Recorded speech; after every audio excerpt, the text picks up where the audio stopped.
Brasil precisa de mais Brasil e menos Brasília. Tem que encolher a corte, tem que centralizar o recurso, mandar isso para baixo.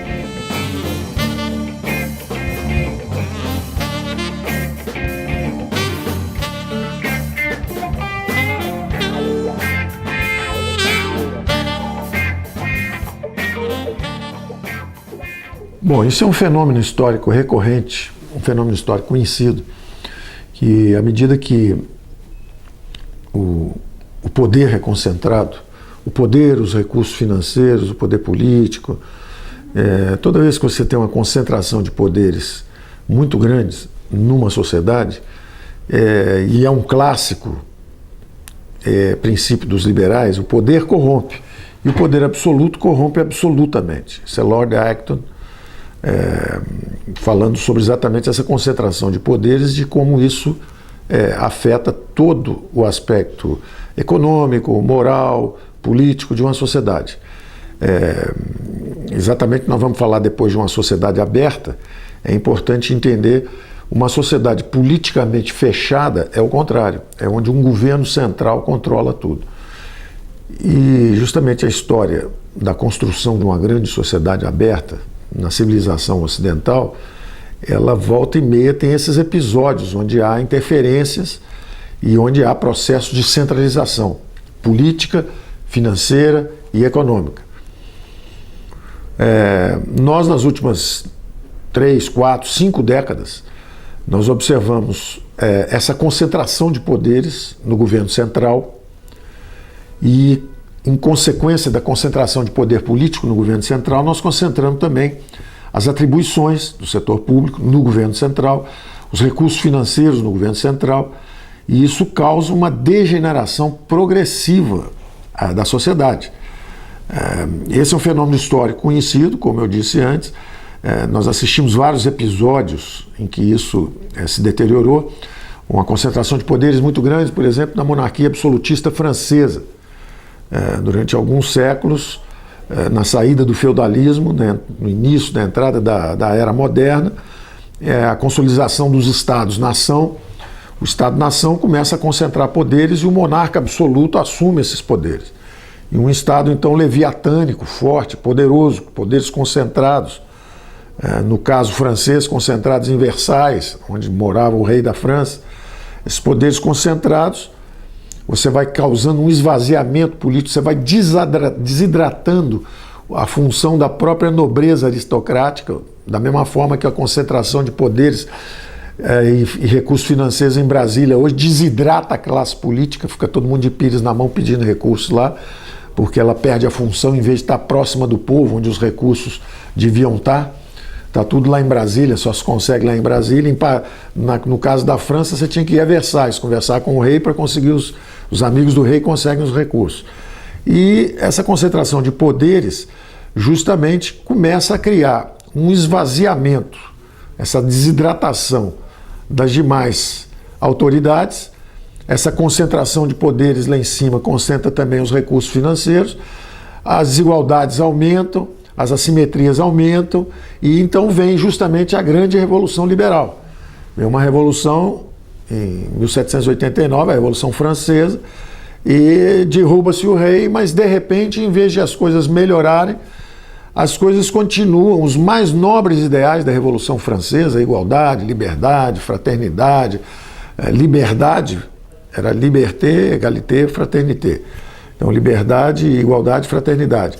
Esses nobres ideais, se homens que tinham tão nobres ideais tomam o poder, por que o poder continua sendo usado arbitrariamente e a guilhotina que guilhotinou o rei, guilhotina também os próprios líderes da Revolução? Você assiste a própria Revolução devorando os seus filhos, numa expressão de um historiador da época. Da mesma forma que nós assistimos a redemocratização no Brasil devorando seus próprios filhos. Quer dizer, todos os políticos que fizeram a redemocratização estão hoje respondendo para Lava Jato, estão sendo presos. Ou seja, como é que pode tão nobres ideais, vamos redemocratizar o Brasil, vamos ter uma sociedade aberta, vamos fazer isso. Por que derrapou? Por que foi para hiperinflação? Por que foi para moratória externa, endividamento em bola de neve, corrupção generalizada? uma degeneração da democracia, uma estagnação da economia, uma criminalidade aberta nas ruas, ao mesmo tempo uma criminalidade e uma roubalheira dentro do próprio aparelho de Estado. O que é isso? Por que isso acontece? Exatamente porque essa concentração de poderes corrompe toda a sociedade, degenera completamente o processo político. Então isso já aconteceu antes muitas vezes na história. Quer dizer, as revoluções socialistas também, na China de Mao, na Rússia de Stalin, degeneraram completamente. Degeneraram a qualidade de vida do povo, sufocaram qualquer possibilidade de liberdade política, de liberdade econômica, tudo centralizado, comando central, e depois uma degeneração moral, quer dizer, assassinatos, expurgos, roubalheira, e no final a desintegração da própria economia. Exatamente como caiu o Muro de Berlim, como a União Soviética acabou se esfarinhando ali na frente. E nós estamos assistindo agora, em tempo real, também acontecer isso ali na Venezuela. Quer dizer, estamos conversando aqui e assistimos isso acontecer na Venezuela. O poder todo centralizado, primeiro com o Chávez, agora com o Maduro, e aí primeiro começa a interferir na Suprema Corte, no Judiciário, depois começa a mexer no Legislativo, depois começa a fechar a imprensa. Tivemos notícia hoje ou ontem que já estão fechando, suprimindo a mídia lá há muito tempo, atacando a mídia, os jornais, as revistas, os canais de televisão, mas parece que houve um novo round de fechamento da livre imprensa. Então, justamente essa sociedade aberta, que é a imprensa livre, o sistema de democracia representativa, a independência dos poderes, o Estado de Direito, uma economia de mercado, onde o poder econômico está dissociado do poder político, são duas esferas diferentes. Não deve se misturar. Na hora que o poder econômico começa a comprar a influência política, e aí o poder político se vende para o interesse econômico, é a corrupção e a degeneração final, que é o que nós assistimos também no Brasil, e que a Lava Jato está expondo as vísceras desse sistema de corrupção recíproca. Quer dizer, grandes empreiteiras e frigoríficos pegando dinheiro público e acumulando poder econômico e depois pagando autoridades que trabalharam para esses governos e distribuindo recursos para a campanha eleitoral. Quer dizer, então, você usa o poder político para criar uma grande empresa nacional, um campeão nacional, e esse campeão devolve o dinheiro, paga o dinheiro roubado do aparelho de Estado, ele devolve para os políticos, financiar a campanha dos políticos, e um alimenta o outro. Então a economia manda na política e a política manda na economia, e todos se corrompendo juntos, que é o que nós estamos assistindo. Piratas privados se associam a criaturas do pântano político e juntos com os burocratas ladrões vai a classe política para o inferno, vão os grandes empresários nacionais para o inferno e vão também os burocratas para o inferno juntos, e degenera a economia brasileira. Então esse é um fenômeno histórico, conhecido, interpretado em vários episódios históricos, aconteceu à esquerda e à direita, quer dizer, da mesma forma que os comunistas à esquerda e os socialistas fizeram várias vezes essa concentração de poder político e econômico, ela também aconteceu do outro lado. Então nós vimos, por exemplo, o Kaiser alemão ao final do século XIX, você tem uma concentração de poder político, um sistema politicamente fechado, e aquilo ali, então, você, de certa forma, redemocratiza ou democratiza o país. Entra a social-democracia com a República de Weimar, e da mesma forma mantém o aparelho centralizado, só trocou de mãos, saiu dos militares e foi para a mão da sociedade civil, e logo depois a sociedade civil também começa a se perder. Eram todos partidos de esquerda também, a inflação começa a subir, eles vão para a hiperinflação, tem um surto de hiperinflação novamente, depois de ter tido já o surto durante a guerra, e acaba desembocando tudo. Tem eventualmente uma reação do nacional-socialismo contra o socialismo de esquerda, vem o totalitarismo de direita, que é o nacional-socialismo, Você vê como todo mundo era socialista, a esquerda era o socialista, era o Partido Social Democrata, mas a direita também era socialista, era todo mundo socialista na Alemanha. E aí vem o Partido Socialista dos Trabalhadores Alemães. E nós temos o fenômeno do nazismo, de novo, com o poder econômico centralizado, poder político centralizado, e sempre desembocando em guerra. No final você tem que fazer guerra. Quer dizer, então, o Tocqueville analisou historicamente a Revolução Francesa e chegou à conclusão que foi justamente esse fenômeno de administração centralizada, de poder concentrado, que estava na monarquia absolutista dos reis franceses. Na hora que você muda o sistema político, mas você continuou com essa centralização de poderes e recursos lá em cima, aquilo acaba degenerando o novo sistema. Então você tira o rei, botou os liberais revolucionários e eles se perderam. E logo depois você desemboca de novo num sistema totalitarista que é o imperialismo, na verdade o imperador Napoleão. E ele então empurra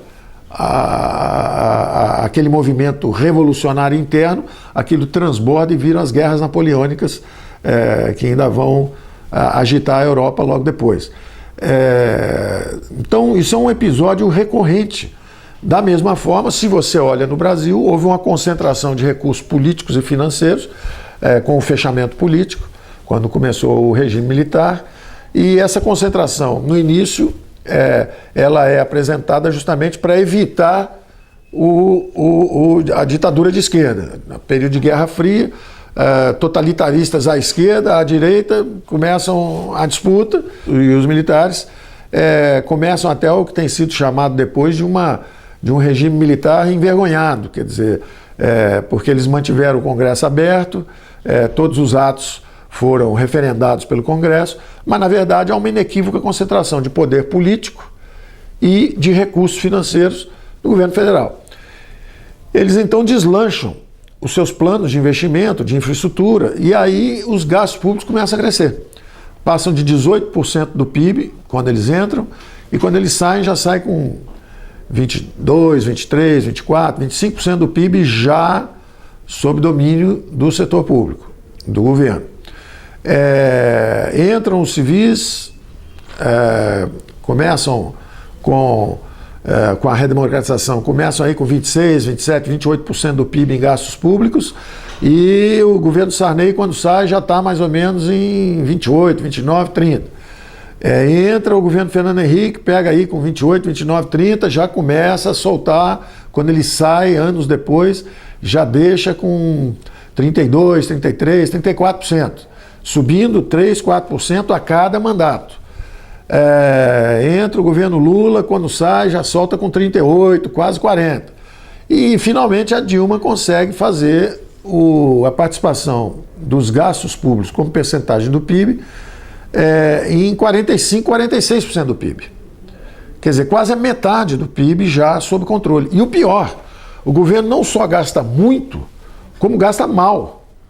Porque além de gastar muito, quando você olha em relação às fontes de financiamento do setor público, quer dizer, a prova que ele gasta muito é que ele foi tentar emitir com endividamento externo, ainda no final do governo militar, no período Geisel, e teve um endividamento externo em bola de neve, e o Simmons até criou a expressão que a inflação aleja, mas o câmbio mata. Uma crise cambial pode matar um país. Por quê? Porque o Brasil estava com muita dívida externa.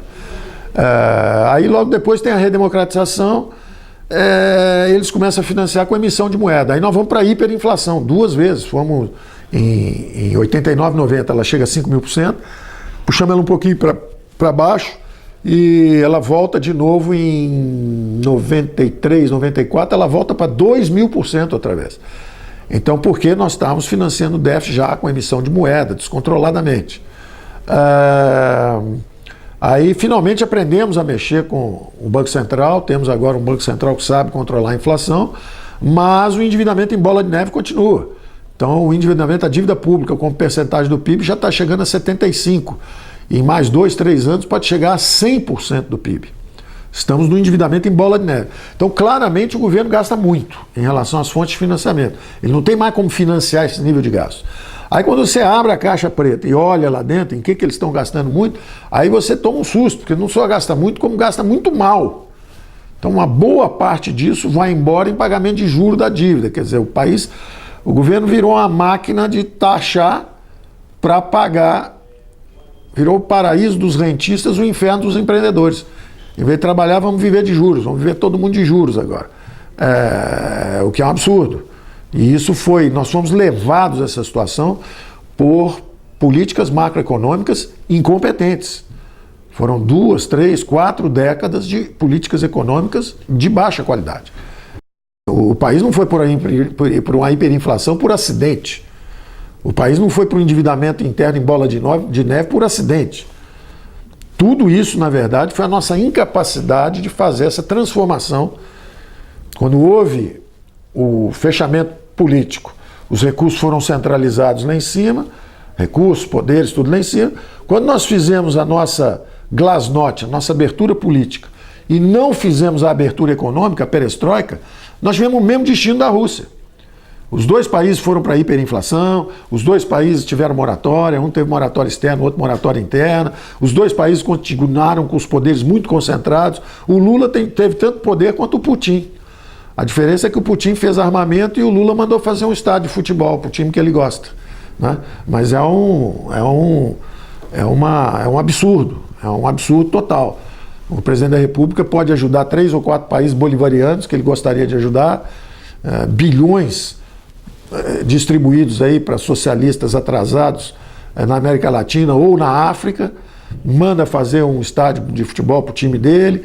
A empreiteira que estava fazendo o estádio de futebol para o time dele, ou o Porto, para o país socialista de preferência dele, ao mesmo tempo quem estava financiando, tudo isso está aparecendo na Lava Jato agora, quem estava financiando, recebendo recursos da Petrobras, fazendo obras da Petrobras, e ao mesmo tempo financiando campanhas políticas de amigos políticos, né, de criaturas do pântano, queriam se eleger com recursos públicos roubados.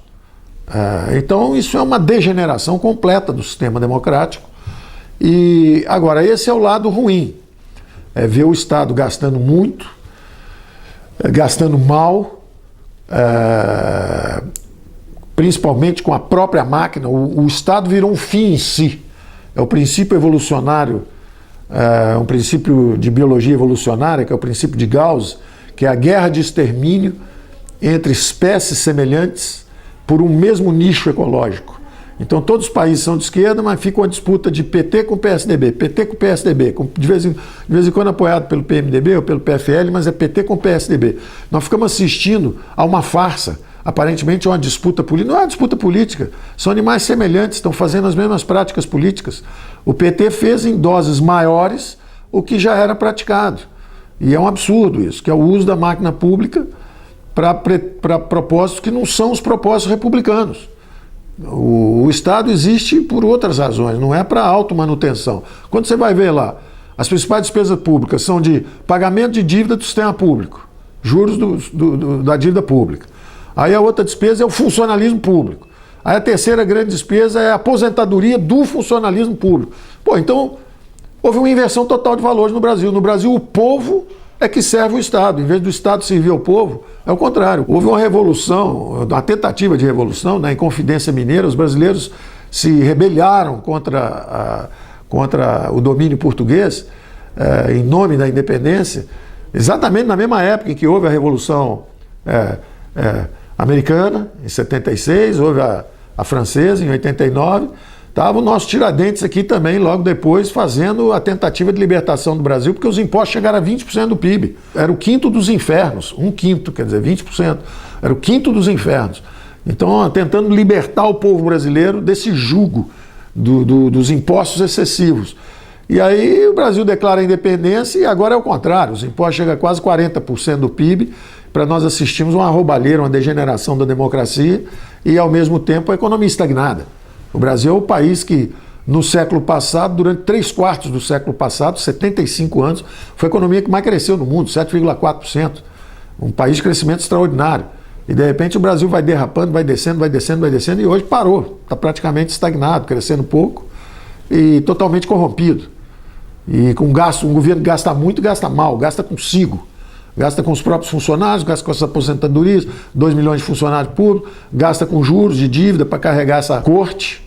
Então o Brasil precisa de mais Brasil e menos Brasília. Tem que encolher a corte, tem que descentralizar o recurso, mandar isso para baixo. Então é nesse sentido que eu digo que esse crescimento ininterrupto dos gastos públicos como percentagem do PIB, que na verdade são as digitais de um processo de abertura política que não foi acompanhado da abertura econômica. Se você abre politicamente, você tem que também fazer a abertura econômica, descentralizar os poderes, descentralizar os recursos, desestatizar a economia. Isso, na verdade, é uma transformação do aparelho de Estado. O Estado foi formatado, foi moldado para fazer infraestrutura. Os militares investiram em capital físico, máquinas, equipamentos, Telebrás, Eletrobras, Siderbras, Portobras, Nuclebras, Eletrobras. Então foram investimentos pesados em infraestrutura. O setor privado não teria feito Itaipu, por exemplo, que foi um bom investimento, mas também não teria feito o programa nuclear, que até hoje foi um desperdício.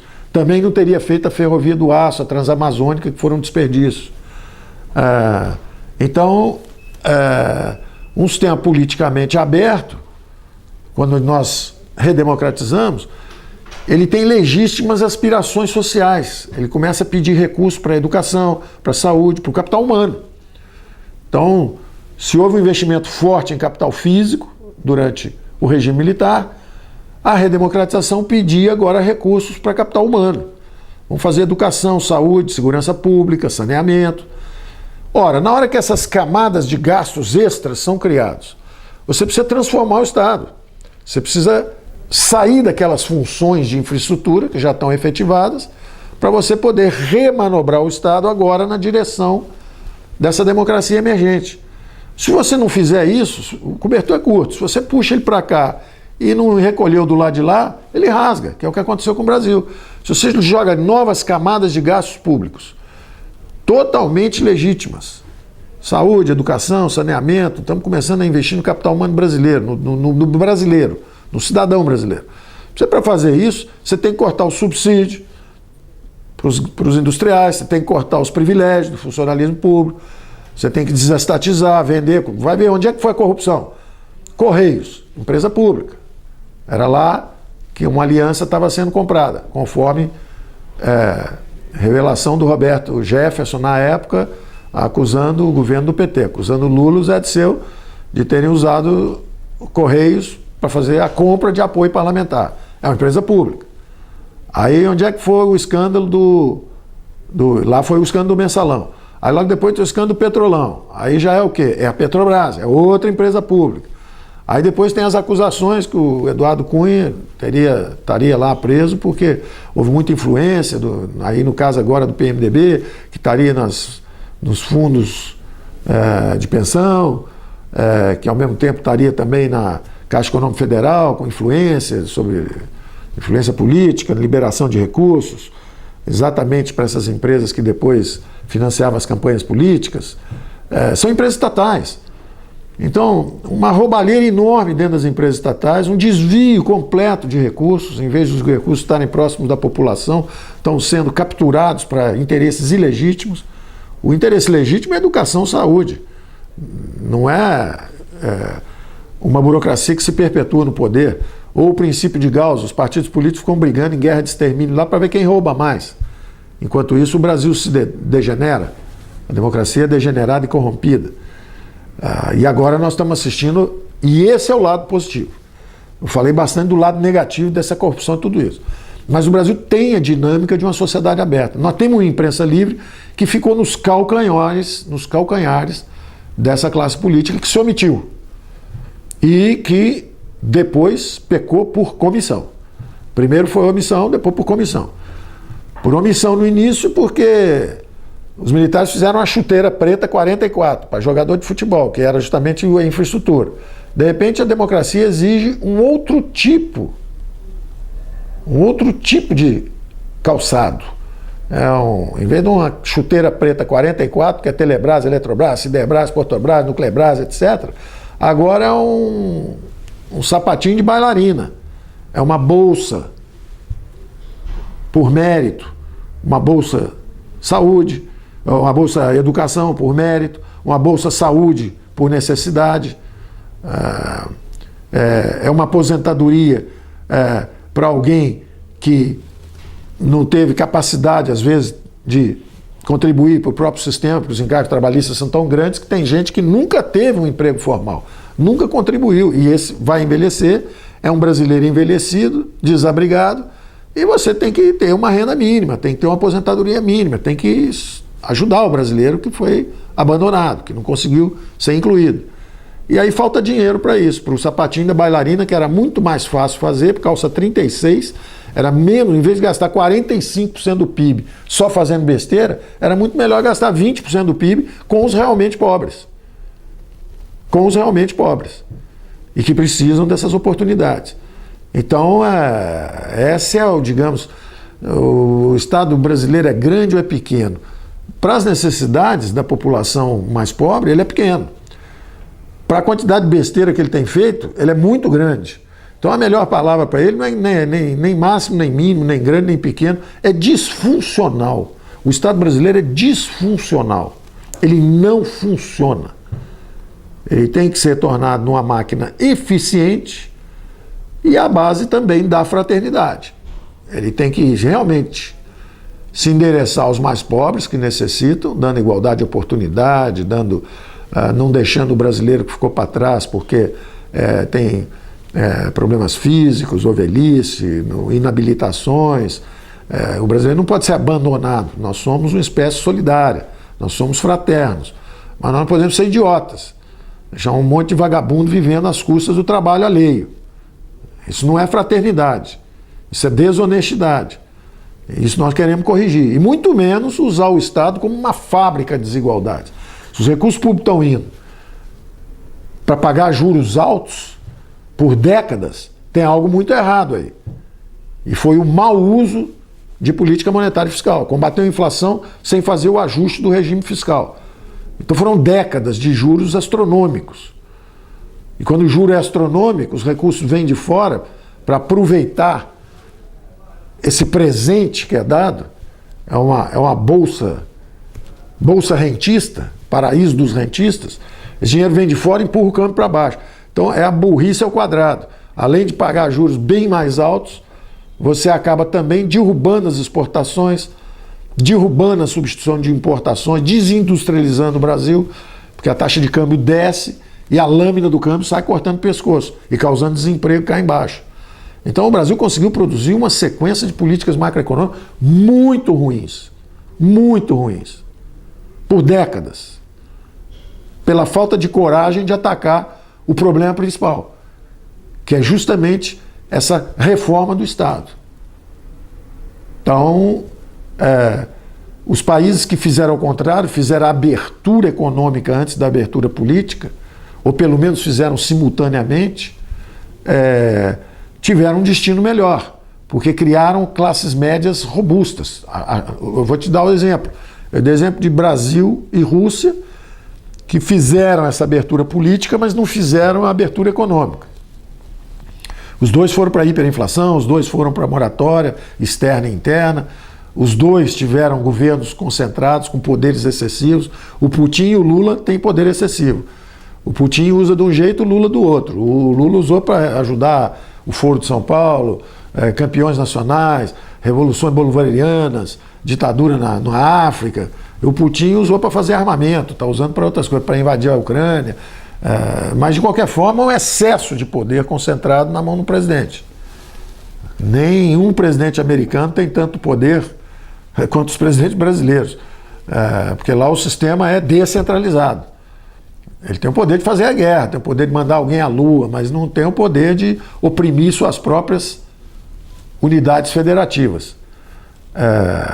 E aqui no Brasil o poder é quase absoluto. O Chile e a China começaram pela abertura econômica, mergulhar nos comércios, na globalização, entrar nos mercados globais. Aliás, é muito interessante isso, porque quando começa pela abertura econômica, você começa criando uma classe média emergente pela mais importante ferramenta que a humanidade descobriu do ponto de vista de inclusão social, que são os empregos. A verdadeira inclusão social é você ter a sua profissão, fazer o que você gosta, receber por isso, participar do jogo cooperativo que é a economia. A economia é um jogo cooperativo, as pessoas falam em competição, não entenderam nada. São competições entre empresas para ver quem coopera mais com o consumidor, com a população. Então, é como esporte. Um time de futebol joga contra o outro, eles estão competindo, mas na verdade para o bem-estar da torcida, que está assistindo um grande jogo de futebol. Quanto maior a competição, melhor a qualidade do jogo.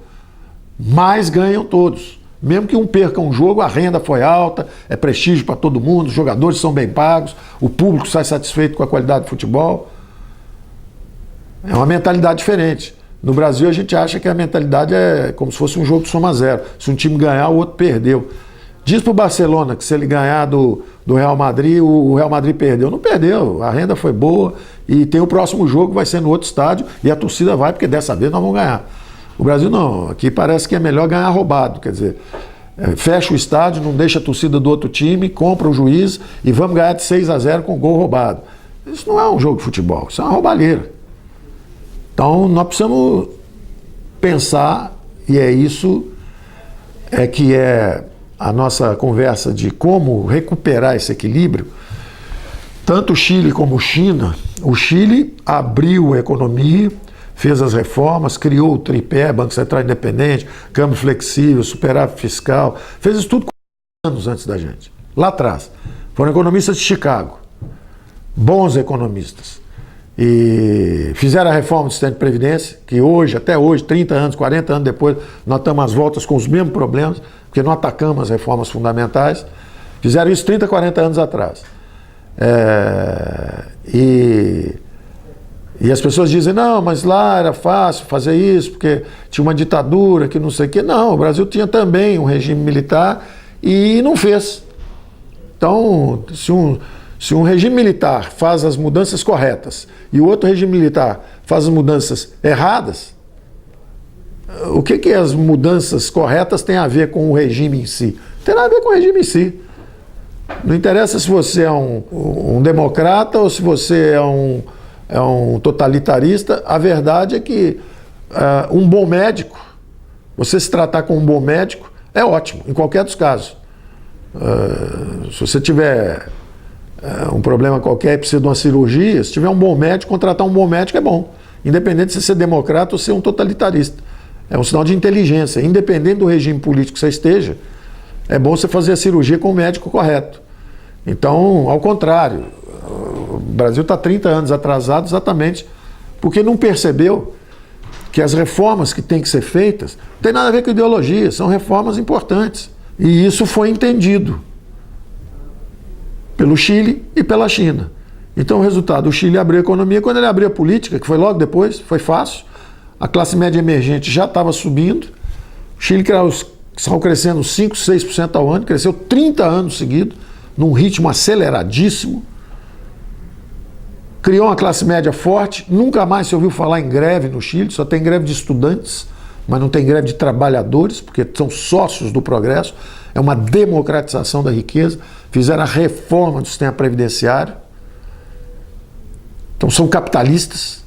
O trabalhador chileno tem propriedades, é igual o trabalhador americano. Ele tem ações na bolsa, ele tem dinheiro, ele compreende como o sistema funciona, ele sabe que é bom para todo mundo, é um ganha-ganha. A economia de mercado nunca foi um jogo de soma zero, para um ganhar tem que tirar do outro, é o contrário. Bilhões de eurasianos estão sendo removidos da miséria, estão sendo retirados da miséria, exatamente porque entraram nos mercados globais. O Ocidente, que praticou excessos, a Europa com o welfare state, exagerou no uso do Estado para extorquir garantias. Então tem países na Europa onde você trabalha 7 meses por ano, onde você se aposenta 20 anos antes do que devia se aposentar, onde os salários são muito mais altos do que a produtividade permitiria que os salários estivessem. Então, o resultado, a Europa quase faliu quando você tirou o véu das moedas. Porque enquanto cada um tinha sua moedinha, dava um problema na Itália, você desvalorizava o câmbio, acabava comprando uma pizza por 1 milhão de mililiras. Quando você tirou o véu da moeda, botou todo mundo na savana, botou o euro, que é uma moeda forte, apareceram as mazelas. Aí capotou a Grécia para um lado, capotou Portugal para o outro lado, capotou a Espanha para o outro lado. Só que eles entenderam e já estão se recuperando, mas ficaram travados. Nos Estados Unidos, os excessos são financeiros. O americano já nasce da forma que um chinês, quando nasce, ele já bota uma geladeira nas costas dele e joga dentro d'água, que é para ele vender em algum lugar. O americano é o contrário, quando nasce, já nasce comprando papel na bolsa. Exagerou para o outro lado. E o europeu já nascia aposentado. Então, quem exagerou no Ocidente, o europeu e o americano exageraram, estão tendo problemas agora. Deram uma travada, os ganhos não estavam subindo mais, os ganhos de trabalhadores, os salários não sobem há 20 e poucos anos na América do Norte. Mas por quê? 3,5 bilhões de eurasianos estão subindo a qualidade de vida, estão melhorando, os salários subindo.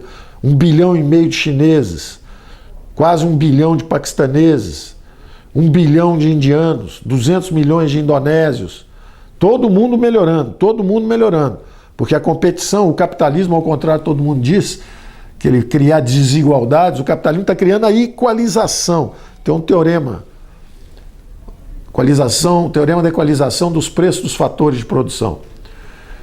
Se houver migração, o salário está alto nos Estados Unidos, está baixo no Brasil, o sujeito sai de Governador Valadares, onde ele está desempregado, vai entregar pizza em Boston.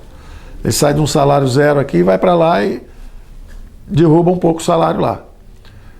Mas se você travar a migração, então se houvesse migração, os chineses estariam vindo para cá, derrubando os salários no Ocidente, eles estão melhorando de vida e estão dificultando um pouco a vida dos ocidentais. O capitalismo está forçando uma equalização dos preços do fator de produção, uma equalização das condições de vida. É isso que o capitalismo está fazendo. Está fazendo tênis Nike lá na China, agora depois na Indonésia, agora já está no Vietnã, onde for mais barato, porque o salário na China já está subindo, em vez de fazer agora o tênis na China, vão fazer no Vietnã. Então o capitalismo está tentando reduzir a desigualdade. Pega o salário do chinês que está baixo, sobe um pouco. Já subiu? Subiu. Então agora pega o salário do vietnamita. Já subiu, agora vão fazer no Paquistão. Já subiu, agora vão fazer não sei aonde. Então o capitalismo está tentando equalizar. Se você proibir imigração, não tem problema, porque tem o teorema de equalização dos preços fatores, que é o seguinte: o sujeito não precisa vir, o chinês não precisa vir trabalhar numa fábrica de automóveis americanas. Ele pode trabalhar lá e manda o carro para cá, ou na Coreia, ou no Japão. Então na hora que vem um Toyota, vem um Hyundai, vem uma Honda para cá, o salário do chinês, do coreano e do japonês já está subindo. E quando ele vende o carro aqui mais barato do que o americano, começa a Ford, a Chevrolet, começa a baixar o preço aqui e baixar o salário do americano aqui também. Então, com migração, onde o trabalhador vem direto, ou mesmo sem a migração, mas com o comércio, e essa foi a modalidade que a China descobriu para tirar 1 bilhão de chineses da miséria. Em vez de abraçar a Bíblia, o chinês abraçou o Adam Smith. Abraçou o Adam Smith, mergulhou no comércio global, jogou fora o livreto do Mao Tse-tung. Na hora que abandonou o socialismo, jogou fora o livreto. E em vez de abraçar a Bíblia, ele abraçou o Adam Smith e mergulhou nos mercados globais. E os salários começam a subir, as condições de vida começam a subir. Então a China descobriu o instrumento mais efetivo de inclusão social que a humanidade já descobriu. São as engrenagens de mercados. Primeiro criaram a riqueza com a Revolução Industrial, criaram a riqueza na Inglaterra, gradualmente. Foram tirando as pessoas da miséria gradualmente e puxando para cima. Depois se espalhou numa ex-colônia britânica, que era a América do Norte, os Estados Unidos. Viraram a economia mais forte do mundo, mais rica. E quem diria isso foi parar lá na China, que já é a segunda economia mais forte do mundo. Exatamente porque entendeu que a inclusão social, com dignidade, com liberdade, com escolha, fazendo o que você gosta e melhorando suas condições de vida, são os mercados, as economias de mercado. Então a grande sociedade aberta é justamente essa construção civilizatória que combina o conhecimento greco-romano, lá de trás, o conhecimento grego, começou com as grandes especulações da filosofia, a matemática, a medicina, são as primeiras percepções políticas, a democracia ateniense, e desde aquela época já havia esse conflito entre sociedades abertas e sociedades politicamente fechadas. Já havia Atenas aberta e Esparta fechada. Esparta militarista, autônoma, não quer saber de comércio, sociedade fechada, guerreira. E Atenas aberta, cosmopolita, querendo comércio. E quando Atenas perde a guerra para Esparta, a guerra do Peloponeso, começa o declínio da civilização grega. E vai invadida por Alexandre o Grande, que pega aquela civilização, aquele conhecimento helênico, começa a transbordar aquilo para o resto do mundo, mas o conhecimento grego começa a descer, porque venceu a sociedade politicamente fechada. Então aquilo começa a descer. Se vencesse a que era aberta, talvez continuasse em ascensão a civilização grega. Mas vem os romanos, bebem no conhecimento grego-romano, no conhecimento grego, e criam métodos de administração, e criam o direito. Então o conhecimento grego, o direito romano, em Roma se expande, militaristicamente também, mas já tem conhecimentos básicos também de comércio, de inclusão social, de inclusão política. Ela conquista um território e transforma em cidadãos os mais destacados membros de suas colônias. Ela abre uma cidadania cosmopolita.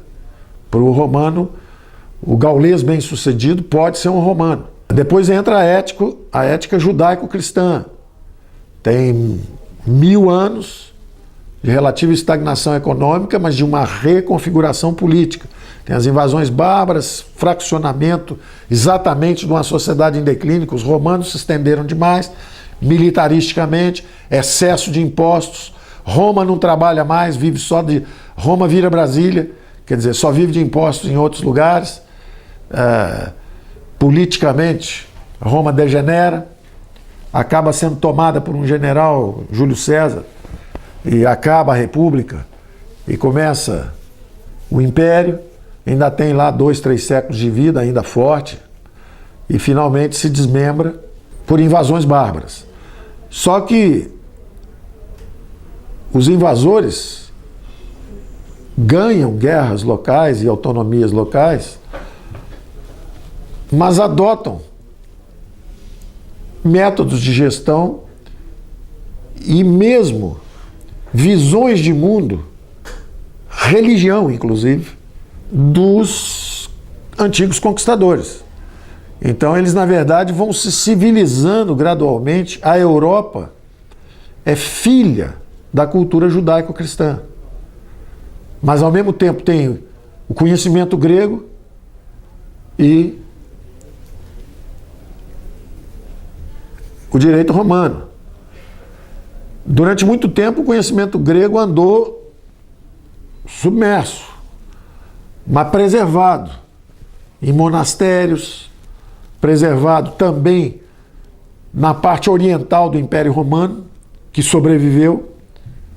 Essa criatura complexa do conhecimento grego com o Renascimento, a partir dos anos 400, 1400, depois de 1000 anos de relativa estagnação econômica e um período feudal em que justamente tribos bárbaras, fraccionadas, segmentadas, são convertidas ao cristianismo gradualmente, começa a se organizar e começa a crescer a ideia dos estados-nação.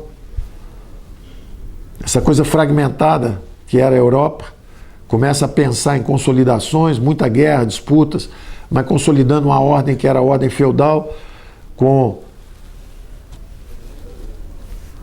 essa ética judaico-cristã sendo consolidada, você entra no Renascimento, vem de novo com toda a força o conhecimento grego, o direito romano, a ética judaico-cristã, e aí tem as grandes descobertas de terras, porque o fator escasso era a terra.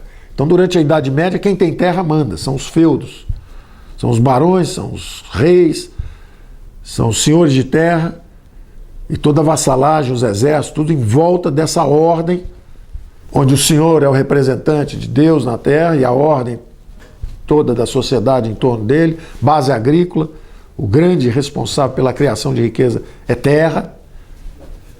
E quando as grandes descobertas, o valor da terra já não é tão importante. Vem também a Reforma Protestante, os abusos da igreja. A igreja vira uma organização central com muito poder, o Papa com poder demais, e o poder absoluto corrompe. Então o Papa da Renascença é profano. O Papa que prega o reino de Cristo na terra tem várias amantes, envenena rivais, convoca exércitos, assassinos em massa e cobrando impostos excessivos. Impostos excessivos, surge um Lutero e uma Reforma Protestante contra o arbítrio e a corrupção da igreja. Então vocês veem que essa concentração de poderes leva sempre a uma degeneração de comportamento e depois uma revolta para mudar.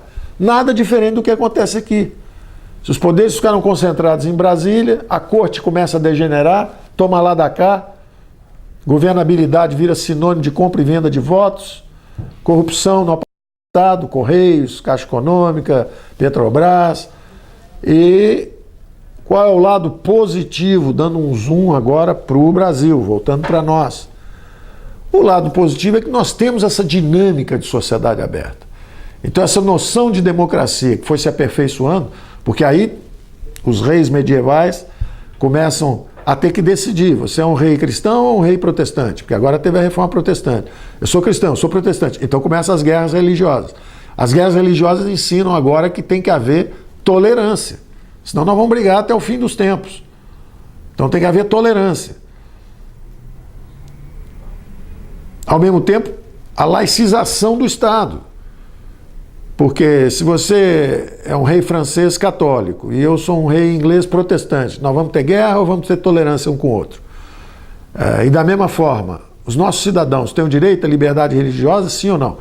Então, há um crescimento do movimento liberal no sentido de conscientização da importância da consciência, do direito, das liberdades individuais e da limitação dos poderes. Você pode ser um rei inglês, sim, mas a nobreza vai limitar os seus poderes. Vai limitar os seus poderes. Então você pode ser um monarca constitucional, você decide dentro da Constituição. Seus poderes são limitados. E aí vem a Revolução Francesa, faz a mesma coisa na França, olha, faz até mais. Nem rei mais nós vamos ter. Mas a centralização do poder político e recursos financeiros acaba dizendo, não, tudo bem, não é rei, mas vai ser um imperador. Volta o Napoleão, ressurge.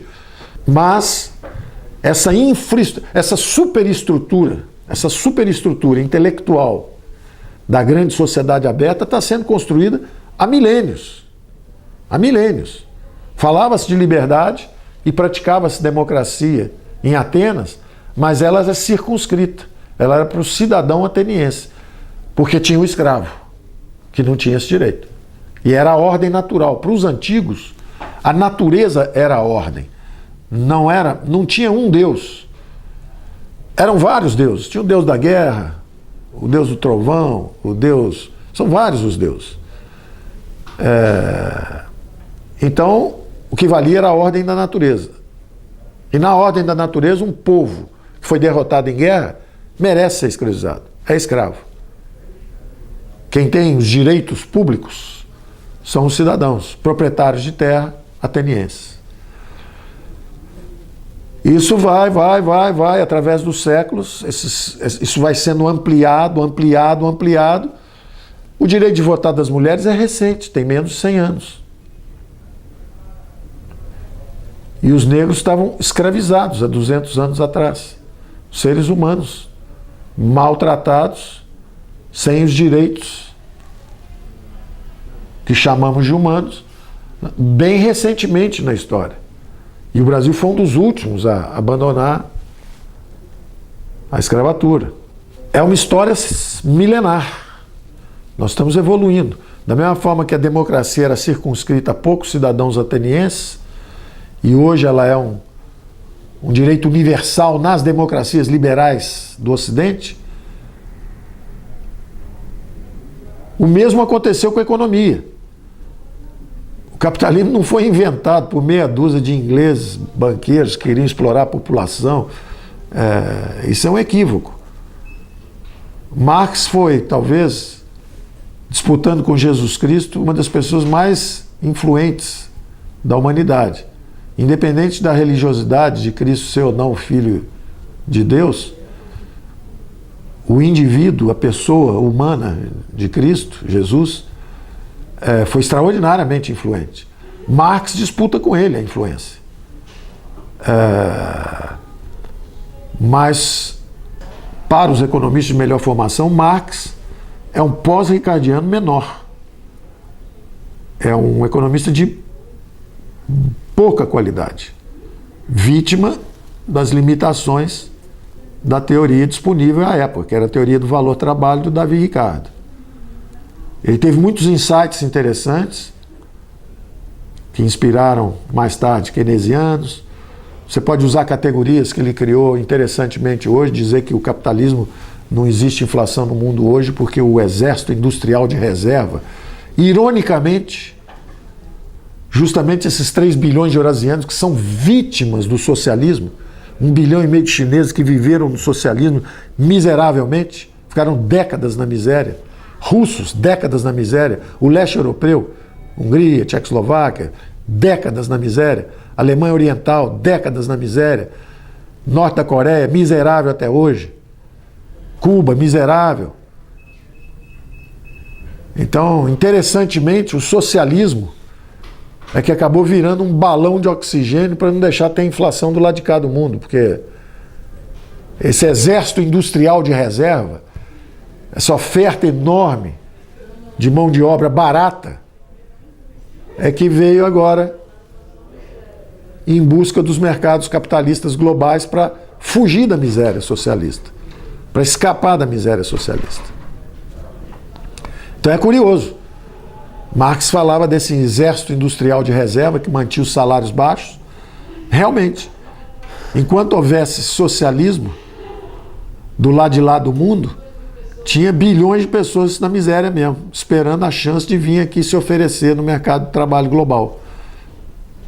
Mas, de qualquer forma, as previsões estavam totalmente furadas. E mesmo economistas bons, de alguma qualidade, que acreditavam nas profecias marxistas, como, por exemplo, Schumpeter, que o capitalismo ia morrer, etc., perderam a perspectiva histórica. Não é uma invenção de ingleses, não é uma fase. Os fenícios comerciavam. Havia comércio na Babilônia, os assírios, os sumérios comercializavam. A globalização é antiga, nós só estamos numa fase global da globalização, mas já houve uma globalização, entre aspas, no Mediterrâneo. Na época, o mundo conhecido era pequeno, era em volta ali do Mediterrâneo, que acabou sendo a região que o Império Romano acabou consolidando e até invadiu mais, chegaram até a Britânia, a Germânia, a Espanha, mas aquela parte mediterrânea era toda, acabou sendo consolidada pelos romanos. Aquilo ali já tinha fenício para baixo para cima, já tinha grego andando para baixo para cima, justamente pelas rotas marítimas. Então, e foi ali que houve também o abandono das religiões locais, porque cada cidadezinha que você descia, a cidade tinha 38 deuses, a outra tinha 46, a outra tinha 51, e aí houve uma universalização, foram abandonadas as religiões locais e houve uma globalização da religião monoteísta. Então, uma das centenas de seitas, porque quando Jesus morreu, o cristianismo ainda não era uma religião consolidada. Justamente Paulo, que falava grego e falava aramaico, universalizou a religião, simplificou os mandamentos, universalizou, escreveu, divulgou essa superestrutura de religiosidade, de tolerância, voltando agora para os 3 séculos, 4 séculos mais recentes, que a gente chama justamente da época da modernidade, depois de Erasmo de Roterdã, Spinoza, a turma que realmente abriu a consciência humana. E aí você tem os movimentos dos liberais ingleses, o iluminismo principalmente, com as 2 grandes vertentes, a vertente anglo-saxã, por um lado, que vai dar nas economias de mercado, vai dar justamente na Inglaterra, nos Estados Unidos, com a ênfase maior no mercado, mas você tem também a vertente socialista. Porque se lembrem que era liberdade, igualdade e fraternidade. Então o lado da liberdade foi mais cultivado pelos anglo-saxões e a busca de igualdade mais pela vertente socialista do iluminismo. E a ela estão associadas a Revolução Francesa e depois a Revolução Russa. E elas degeneraram. E degeneraram exatamente por essa centralização excessiva de poderes e recursos em poucas mãos. Ou seja, uma humanidade que experimenta mais, que tem tolerância, que descentraliza poderes, ela prospera mais rápido, ela é mais tolerante, ela é mais generosa. E essa é que é a visão da grande sociedade aberta. É uma construção milenar. Ela está em construção, ela é evolucionária, ela tem camadas civilizatórias. Você vai construindo em camadas. Primeiro um conhecimento básico, depois você vai e lança... foi essa construção que eu disse, né? O conhecimento grego, depois o direito romano, depois a ética da cultura judaico-cristã, da civilização judaico-cristã. Aí você vai depois para tudo bem, a laicização disso, que tá bom, vamos tolerar uns aos outros, tolerar inclusive os agnósticos, inclusive os que preferem não ter a religiosidade, ou não têm esse dom da fé, ou o que for, mas são todos aceitos, somos seres humanos, temos essa liberdade, a consciência individual, a limitação dos poderes. Quem nos represente tem alguns poderes, mas não poderes sobre nossos direitos como indivíduos. Os poderes são limitados. Por exemplo, eu não dou ao governo o direito de dizer se eu devo ter ou não religião e qual a religião. Eu não dou esse direito ao governo. E assim por diante. Então isso é uma construção milenar. E volta e meia acontecem esses combates entre o fechamento e a abertura. A sociedade fechada e a sociedade aberta.